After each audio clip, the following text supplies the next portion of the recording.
Willkommen in Berlin. Mein Name ist Markus Haintz, ich bin Rechtsanwalt aus Ulm und Mitbegründer von Querdenken-731. Neben mir sitzt Senta Depuydt, Robert F. Kennedy Jr., Tina Choy und Heiko Schöning von den Ärzten für Aufklärung. Wir sind hier heute in Berlin, um die Mitglieder von Children's Health Europe und Children's Health Amerika von den Vereinigten Staaten zu begrüßen. Und Robert Kennedy Jr. ist nach Berlin gekommen, um hier mit Children's Health Europe mehrere Termine abzuhalten. Und das ist jetzt heute unser Anfangstreffen. Und ich würde dann direkt an den Heiko Schöning übergeben. Und dann kannst du ein paar Sachen noch in Englisch sagen und unsere Gäste nochmal auf Englisch begrüßen. Ja. Herzlichen Dank für die Einführung. Hello and welcome to Berlin. This is Friday, the 28th of August 2020. Well, a great welcome to this conference here. We have a great guest. My name is Heiko Schöning. I'm a medical doctor and I'm the co-founder of Doctors for Enlightenment, Ärzte für Aufklärung. So we are very pleased to have Robert F. Kennedy here in Berlin and with his colleagues from the Organization for Children's Health. They will speak to you just in a minute. So we are here, we are very pleased to have him here. So as you know, he is a nephew of the man who spoke the words, Ich bin ein Berliner, and they will tell you what they are going to do here in this historic place and in this historic times. Please. I am Robert F. Kennedy Jr. Excuse my voice, which should get better as I talk. And let me explain to you a little bit about the journey that brought me here. I run the biggest water protection group in the world. It's called Waterkeeper Alliance. And back in the early 2000s, I was suing big coal-burning power plants in the United States for discharging mercury. At that time, and my only concern was the impact of the mercury on fish and on human health of the human beings who ate the fish. Around that time, it came to my attention that there was also large amounts of mercury in vaccines, much larger exposures to children than any child would ever get from eating fish. And so I began to address that, and we started an organization that was had a very limited scope, which was trying to remove the mercury from vaccines. Little by little, I came to understand that there were larger problems with vaccines, and the central problem, and the one we were most deeply concerned with, was that vaccines in the United States were not safety tested. They have an exemption that is not available to any other medical product. And that exemption, which most people cannot even believe, is an artifact of CDC's legacy as the Public Health Service, which was a quasi-military agency.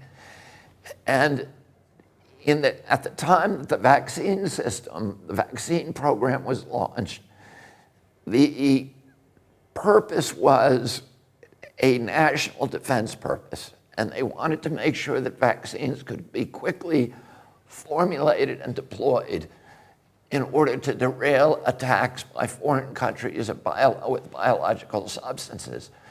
So they removed the regulatory impediments, including the necessity to test vaccines, to safety test vaccines against placebos.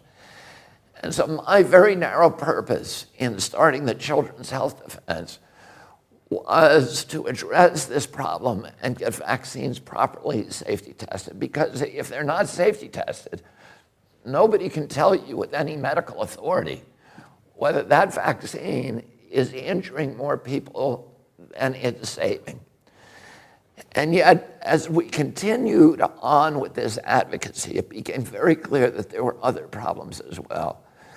There was problems with the corruption in our political system, the pharmaceutical companies had not only corrupted our politicians with huge amounts of lobbying money, they had captured the agencies that are supposed to protect Americans from public health threats, the CDC, the FDA, the HHS. They had captured the press in our country. Huge influxes of advertising dollars, which had neutralized the press, and they had effectively subverted American democracy by neutralizing all of those institutions that the founding fathers of our nation had created to stand between a greedy corporation and a vulnerable child. The Congress had been corrupted. The regulatory agencies were captured. They had become sock puppets for the industry they're supposed to regulate. The press had been sidelined, and worst of all, they had passed a law in our country in 1986 that gave pharmaceutical companies complete immunity from liability. So there was no incentive for any of those companies to make vaccines safe. And little by little, we recognized that this was not just an American issue. This was a global issue. I came 2 years ago when I was arguing the Monsanto case, and I met my partner here, Senta Depuydt. And Senta already understood the connection that had taken me so long to formulate between toxics in our environment, the capture of our agencies and our political structures by those powerful companies. She also recognized that pharmaceutical companies were the most powerful, more powerful than oil, more powerful than the chemical industry, and a greater threat not only to our children's health, to all the institutions of democracy, not in the United States, but all around the globe. And I'm very glad that Tina Choy helped Senta to organize Children's Health Defense Europe. We are here today to announce, to launch the beginning of this organization. We've been very, very successful in the United States. We recognize that the pharmaceutical industry is operating and capturing politicians and running governments in every nation on the globe. And if we win this battle just in one nation, the United States, we're still going to lose it globally. So we need people of goodwill, people who have courage, people who have a nonconformist way of thinking, who understand that we are being lied to, that the entire political structure today is saturated in pharmaceutical propaganda. And we have watched over the past few years something that is extraordinary. We are at an inflection point, I believe, in human history. The largest and most critical inflection point that humanity has ever encountered. For many years, totalitarian and authoritarian states have used the power of fear to engineer compliance in populations. I grew up understanding what happened in World War II in our country, and during the Nuremberg trials, Hermann Goering was asked by the prosecutor, how did you make the German people comply? And Goering said, it's not just Germany. This works in any country, whether it's a fascist country or a communist country or a monarchy or a democracy. All the rulers need to do is to tell people that there's something they need to be fearful of, to point a finger at that source of their fear. And you can make human beings do anything you want. You can make them go to slaughter like sheep. You can make them obey. During the same Great Depression that spawned Adolf Hitler, we were very lucky in our country that we had a leader, Franklin Roosevelt. And he said, the only thing we have to fear is fear itself. He understood that fear would drive us into totalitarianism. Well, the biosecurity agenda that people like Bill Gates and Anthony Fauci and Davos And all of these people who are running now the global economy, they have understood for years that they have a power that no totalitarian government has ever had available to it, which is the biosecurity. You know, in Hitler could point at the Jews and say, those are the big threat. We need to be frightened of them, and you guys, everybody else needs to obey so that we can fight them off. Other countries were scared of the Bolsheviks. In the United States, you know, our demagogues point to the Mexicans or dark-skinned people and say we need to be scared of them, or terrorists. And, you know, all of those things get us to voluntarily give up, relinquish our human rights, our civil rights, and walk like sheep into the abattoir. But now they have a source of fear that is the most pervasive and all-encompassing power that they've ever had, which is the fear of pandemics.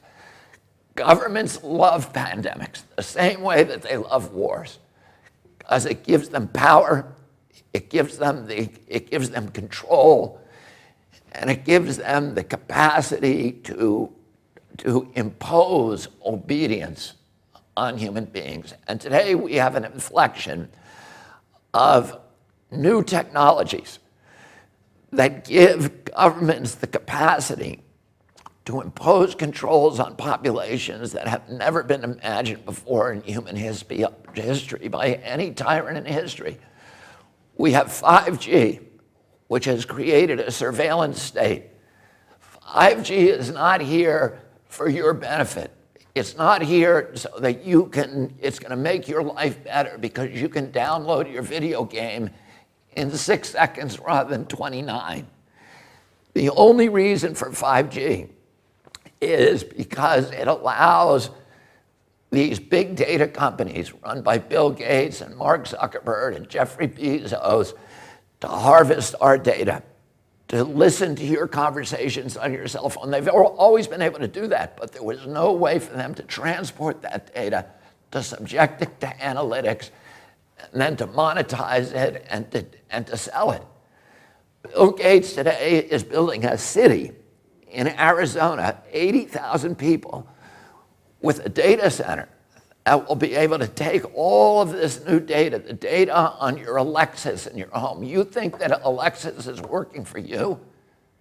Alexis isn't working for you. She's spying on you. Your cell phone is spying on you. They have biometric facial recognition systems, your GPS, all the satellites that Bill Gates brags that his satellites will be able to monitor every square inch of the planet 24 hours a day.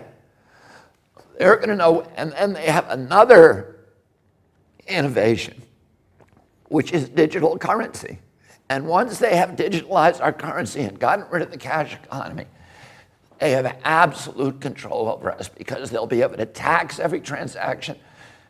The banks will be able to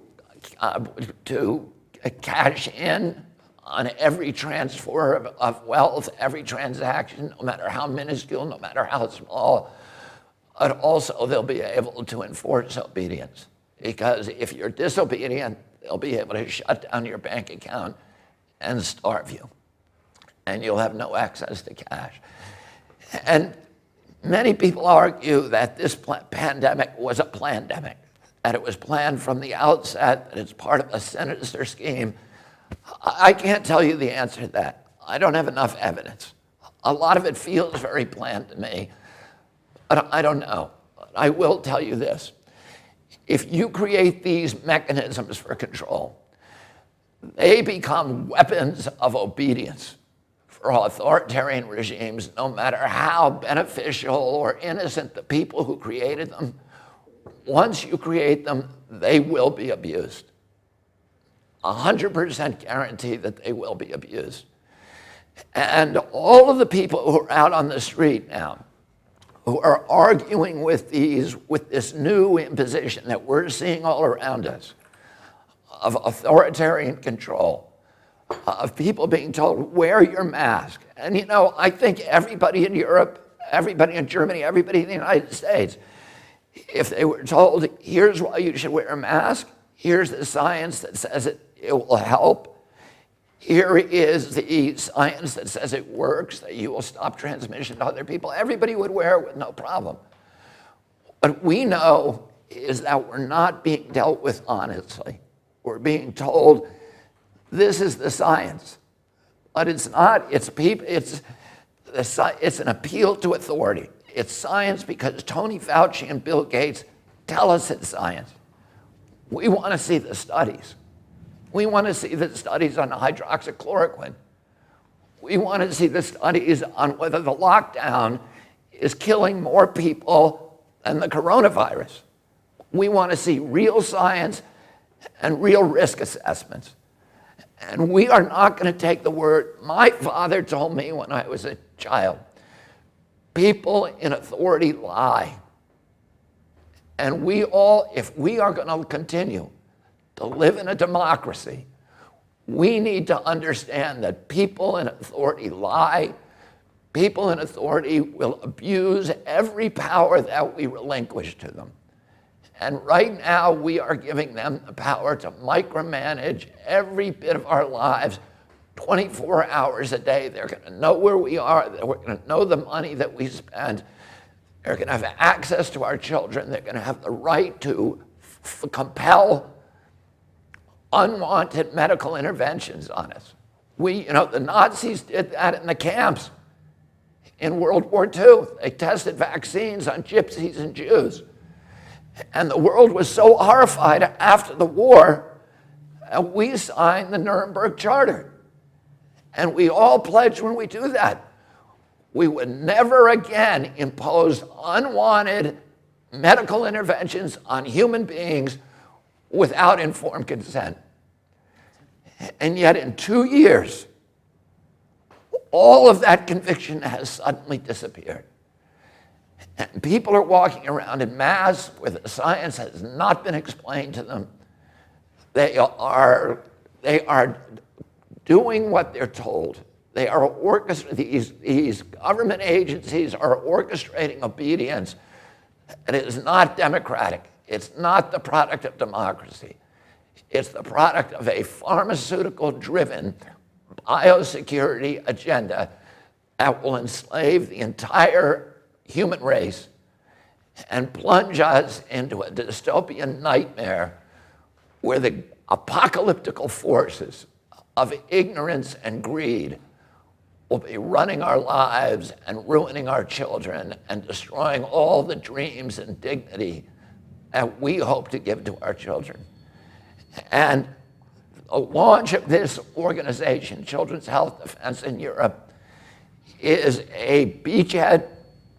It's an announcement to the world, and we are not going to take it. We are building institutions to fight your institutions. And you have global institutions, and we now have a global institution. And we are going to be out tomorrow with the biggest crowd in German history, and they're all going to be saying peacefully the same thing.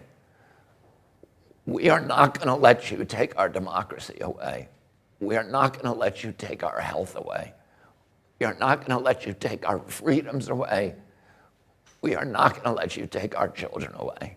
And I'm very proud of the people that I'm sitting at this table with, who are people who have the courage to challenge, to speak truth to power, and to think independently, and to break away from the orthodoxies that are enslaving so much of the human race.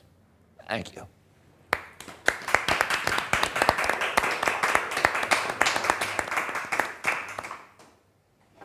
Thank you very much, Okay. Mr. Chairman. If I Senta. can speak. So my name is Senta Depuydt. I'm from Belgium. And perhaps just also a few words. When we met, it was at the European Parliament. And Belgium, you know, is a small country, but at the heart of the European Union. And so, yes, from experience, I've been, after my personal experience with vaccine injury, I started to question the science and the decisions that were made and try to lobby a little the European institutions. And it was very obvious to me that in all countries we could see the same strategies happening, the same narrative, the same science, the same kind of legislation, always in synchronous, let's say, simultaneously deployed in Europe, and also how big actually the influence of the United States was on European policies, and especially of, let's say, the American lobbies. So this is not only for vaccines, it is also the case for the Roundup, pesticides, and other harms. So it was very clear to me already that we had an international agenda that was being deployed everywhere without even really paying attention to the reality of what is happening into all of our countries. And so I try to, yes, let's say, collaborate with different countries in Europe. And today I'm very happy that we can finally open up a European branch of children's health defense. Because I think in Europe, each country has a specific contribution that they can make. The Italians, for example, have done excellent research on many issues. The French also, for each issue, every country might have a great scientist, a new research, something, a whistleblower, some new information, or some kind of action of activism that they can show and contribute. And so when I also see the whole work that has been done fantastic in the United States, how the organization of Robert F. Kennedy Jr. is really leading today a movement not only on health safety, but also increasingly on health freedom and human rights, because this is we're gradually moving from issues of health safety and regulation to real issues of human rights. And I can think of also, for example, of lately the litigation against censorship against Facebook. We are concerned by all those issues that, let's say, will add up to the first one that we were concerned with. And I really believe that together, all together today, with the inspiration, let's say, that Mr. Kennedy can give us, and the power of the actions that they are doing in the United States, and also in each of our countries, that we can really provide today also, let's say, an international answer, or create a real alliance to stand up for our rights and for our freedoms, and to refuse what is going on at the moment. Thank you, Senta. I would like to thank you. I just say, voilà, pour les personnes qui nous regardent en français, vraiment l'organisation va essayer d'être européenne, donc il y aura beaucoup de contenus qui seront traduits en français, anche per gli italiani che saluto adesso. Voglio dire che questa organizzazione sarà veramente europea e vogliamo agire tutti insieme, anche fare la traduzione. Fra poco apriremo veramente un website e potremo condividere tutte le nostre informazioni.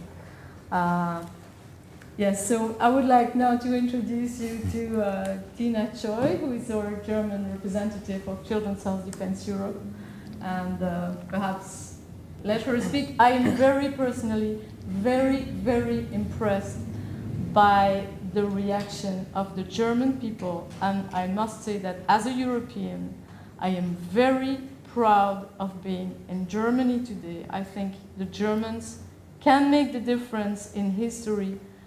They have the consciousness that we all need, and they have the courage to manifest, what they want, to stand up for their rights today. So congratulations to Germany. Thank you for leading us today. Danke, Senta. Vielen Dank. Und vielen Dank, Mr. Kennedy. Ich kann mich nur anschließen. Wir sind sehr, sehr glücklich, dass wir uns an diesem Wochenende in Berlin befinden und dass wir die Children's Health Defense Europe, die Unterorganisation von der Children's Health Defense USA, heute eröffnen können. Morgen und übermorgen haben wir ein Meeting und dazu haben wir Mr. Kennedy nach Deutschland eingeladen. Und er ist gekommen und wir sind so glücklich, dass es geklappt hat. Und ja, vielen Dank, Mr. Kennedy, dass Sie hier sind. Thank you so much for being here. It's our great honor to have you and to open up the new chapter of Children's Health Defense Europe together with you and Mary Holland. Thank you. Thank you. I have some technical remarks. So this conference will be broadcast at www.acu2020.org. It will be translated into 10 languages. You can find other contents on this website as well. Plus, I'm here in Germany acting as a medical doctor of Robert Kennedy, and I just would like to announce his voice is not related to any virus or something. He has not COVID-19 something. It's a long-lasting physical voice disease, just to say this. So he is, his health is very intact, and we are proud to have him here with us. So tomorrow there will be a very big crowding, like in the 1st of August. This was the biggest in Europe. And tomorrow it's going to be much bigger, because we are standing here all together to try to tell the truth to the people. And I'm very pleased that we're here, that we're standing together internationally for health, especially for children. I'm a father as well, and I don't want that my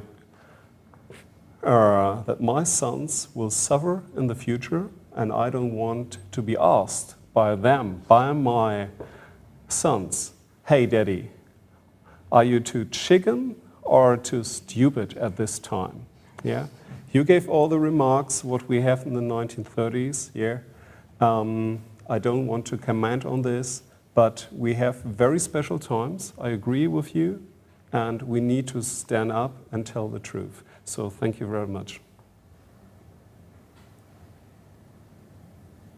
Yeah, maybe a few words from me.